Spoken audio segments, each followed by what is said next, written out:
So do Everybody's you think overstimulated, do which you think always ends up in a crash. We're the best house out mhm. of those. Do you So think our interest dollar rates is should be not going to higher? go down. Our stocks are going to go down, and Do our you real estate. do you think they should quit printing as much money as they are? Yeah, as soon as they do, bam, this thing will be over. You know what they did? That they just did a little, and we had the repo crisis overnight. Okay. Not enough money for banks. Oh yeah, we're fine. We're over this crisis. No, as soon as they stopped the monetary hose to keep this bubble going, it caves. They know they can't, Richard. That's why they won't. They tried it in 2017, 18, and they got their ass kicked. Well, I And mean, then COVID in came. So in they, theory, they if they they could. should stop, it's just going to cut off the bubble sooner and make it less. But they're not going to stop. They cannot So stop. They're going to have to go till this blows. I so think he- it's blowing potentially right now. let me see if I Potentially. get your playbook right. You think that at some point they can't lower interest rates anymore, and then they can't increase M2 anymore, and then they can't push all the asset prices higher. So then it tastes blood in the water. Then the markets crash. Right. Because the markets are crashing, what that means is that people are selling stock for dollars, and then dollars become rare, and then the dollar goes up in value, similar to how it did in the 2008 and 2009 crash. And when the dollar becomes stronger, it actually pushes the value of anything denominated in the dollar down, such as gold or crypto or anything else. So And that it am I hurts getting our your playbook? exports, and it hurts our exports Mm-hmm. overseas, which are already Right. going to be. But it makes our imports cheaper.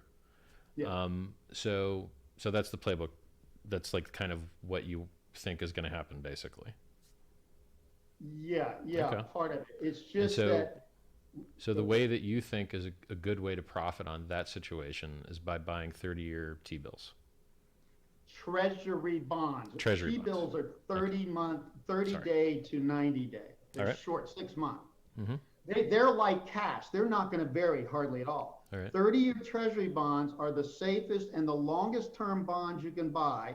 In a downturn, money will go to safety, safe haven, which is not gold, because gold did not prove to be the safe Mm-hmm. haven last time. Yep. Already flagging ahead of this crisis this time, more than it should even, with all this money printing. So it's So the longest term bond in the safest large currency. That's why I want it. And so when rates go down because of deflation, which they will, though there won't be any more inflation, there'll only be deflation or zero inflation, then that bond will be worth more, locking in let's say 2% today over 30 years, when the best you can get a year or two from now is 0.4% is my guess. yeah. How So much to more is that me, bond going to be worth? like it's odd to me that you think they're. It's very odd that as someone that thinks everything is going to crash, that their way to profit is by buying an instrument that pays them dollars. It could work. I guess it could work. I would go check the And you charts did and miss the part that I said we're the best house in a bad neighborhood, and I'd well, rather have sure. a dollar than a euro or a yen or a yuan. Did you miss that part? Yeah, look, That's I why I think said it. I know you don't understand it. That's fine. I'm no, saying I the get it. dollar, if you have to pick a major currency, and call me wrong 2 years from now. I don't mind being called wrong. I have been before. I'm saying the dollar is the best place to be, and the longest term, safest of those bonds in a crisis is the best place to be. Everything else, all types of risk bonds, all real estate, especially high end and highly urban, all stocks will go down. Every other financial asset will go down except these high. A AAA corporate bond would also be a good place to be. That's it in my scenario. Yeah. Just So for a couple of years. I would so if we're using a fractal of the 2008 dump, then if your 30-year treasury bonds profited in that scenario, I'd be Which they willing to did. guess they would do the same again. Yeah. Personally, I would try and look for something that went up so if it's a seesaw and the markets are going down and the dollar's going up, personally, I would try and find something else that would go up that wasn't the dollar, because I don't like something that people can print out Well, of thin that's air. easy. If you don't like the dollar or currency, then you buy a global stock portfolio. You short a global stock portfolio or a Can't global short. index. So I tried to explain that Stocks shorting. will go down, whether we have an inflationary outcome, is the gold bugs predict, or a deflationary, as I predict, more like the 30s. Either way, stocks will go down. Stocks don't like any crisis, any downturn in the economy. They don't like high inflation. They hate deflation. So the best place to make money in a downturn, it's just more risky than holding a 30-year treasury bond to me for everyday people, would be to simply be short stocks. See, it Unleveraged, just short. It Betting on stocks going down. You can, let me, to the listeners, let me tell you how dangerous shorting is. Bitcoin went up 5 million X. A lot of people shorted it. They all lost everything because your downside is infinite. So if you had bought Bitcoin at $1 and sold it at 50,000, you made 50,000 bucks.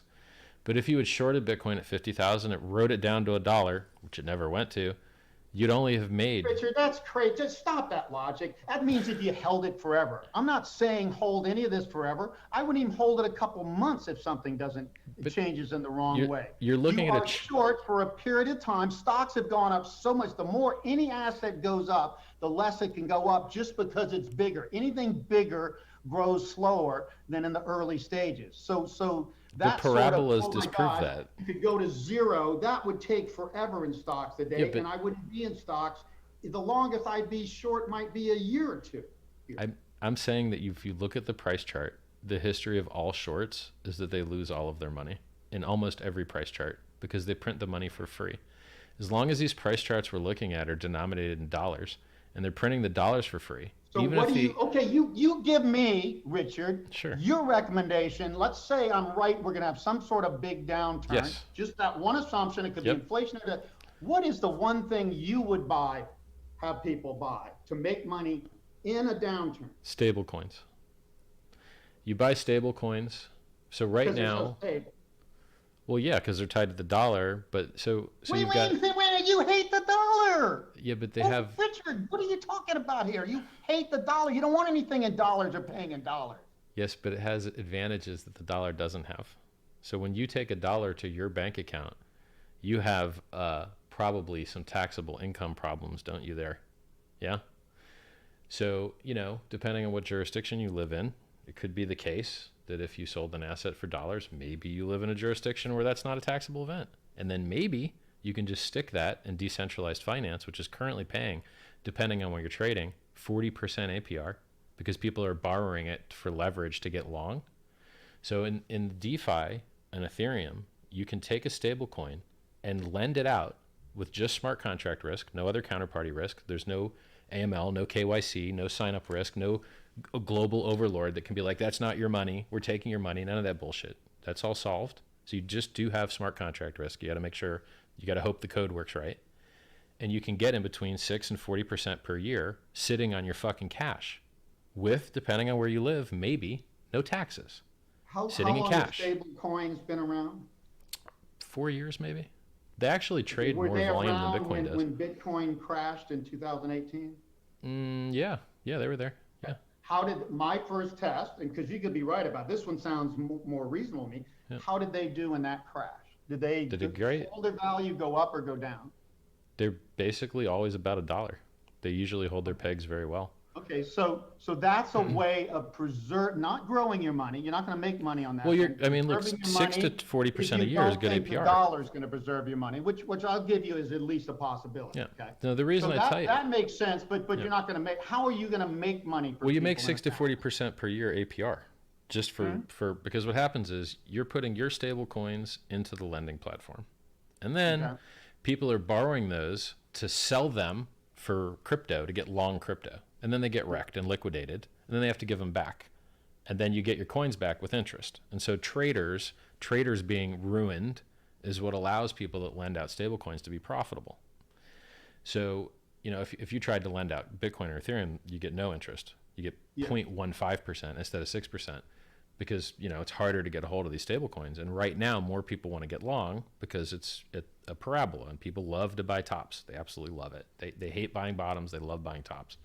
So if you believe that the markets are going to crash, I think getting into stable coins like DAI, which has no counterparty risk, just smart contract risk, or USDC, which does have counterparty risk. They can seize your coins when they want, but they've only done it once or twice upon the government commanding them to for some legal thing.